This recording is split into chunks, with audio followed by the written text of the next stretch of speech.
What is going on, guys? It's your boy Slick, and today we're going to be talking a little bit about Italian aircraft. Now, I know not everybody loves these replay kind of things, but I figured I'd talk about it day one. I've been playing a lot of this plane in particular. Now, this is the G.55 Series 1. This is the normal tech tree version of basically what is the premium aircraft that everybody's flying out today, the G.55S. This thing has two more guns. It has two 50 mils on it, or 50 mils. Holy shit! It has two 50 cals on it. I think the premium only has 320s. So that's the major difference. The premium carries a little bit bigger bomb load and a torpedo, and I believe this one is faster, the G.55 Series 1. It also comes with this very stylish paint job. Now, the Italian planes, I haven't touched all of them yet, especially since the patch has gone live, but I have played a fair few of these lower tier Fiats around 4.0 and less, the MC 205 and whatnot. They fly fantastic. These planes are absolute beasts when it comes to dogfighting and turning. They're great, absolutely great.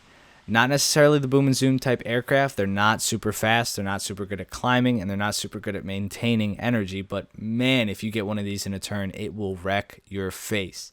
They have a ton of firepower too. So what we're going to talk about in this video is just how to fly them in a general sense, what I'm feeling day one. So like my first impressions on how to fly it.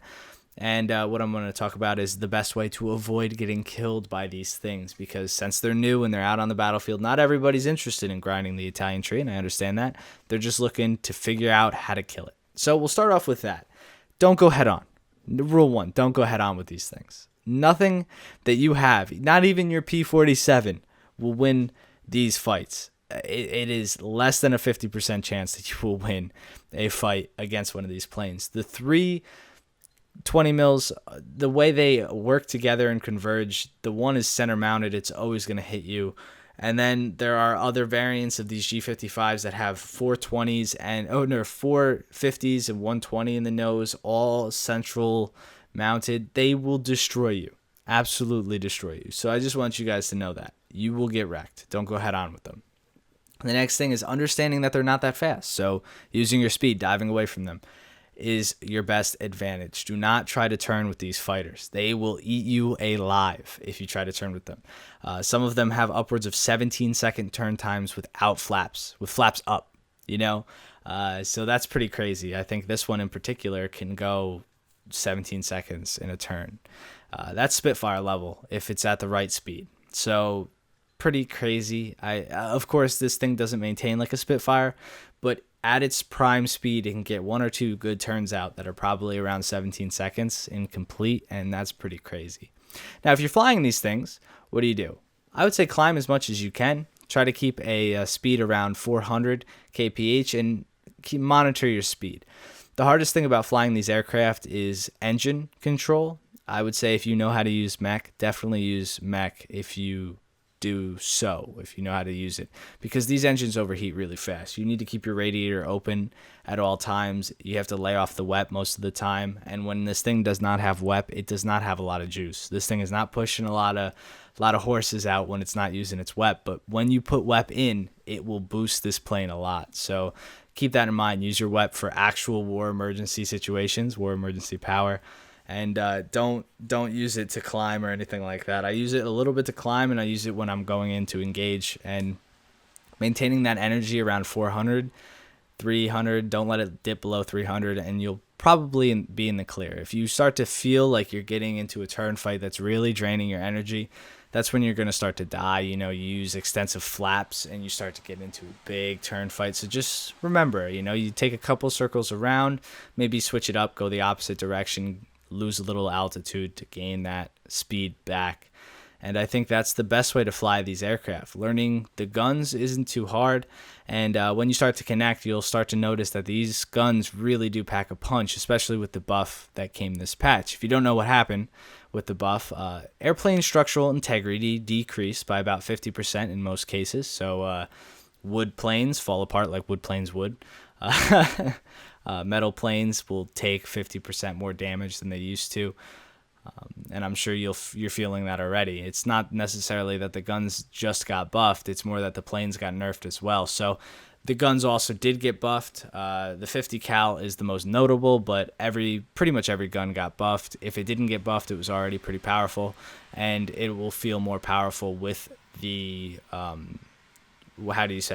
airplane flight models being nerfed and whatnot, with the structural integrity being nerfed. They'll feel more powerful anyway. Now you can see here, this is why I chose this replay. This was one of my first couple of games. I think I was still stock here. I am defensive flying against what seems to be 3 planes. They're all of different types. There's a Corsair here. I believe there's a P-38. There's a P-47, P-63, all coming from different directions. And you can just see how well this plane turns and maintains its energy when it's only doing a couple turns at a time.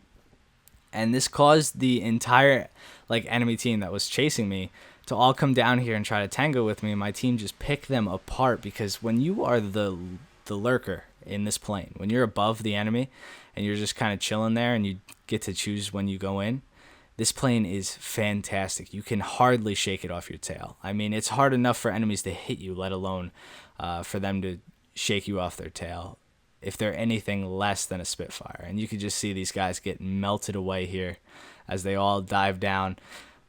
It was scary to say the least, but man, I was losing my shit during this match just because of what was going on around me. So overall consensus, I would say, if you're looking for a new tree to grind, if you like dogfighting, if you like how yaks fly, I would say definitely give this tree a chance. It has, sorry about that loud car outside, it has this kind of feeling of just, I can't even explain it. They're very unique in terms of how they fly compared to other nations. And plus, they're one of the best looking series of aircraft I've ever seen. The long nose where the engine is and the back set cockpit behind the wings with these long straight wings coming out.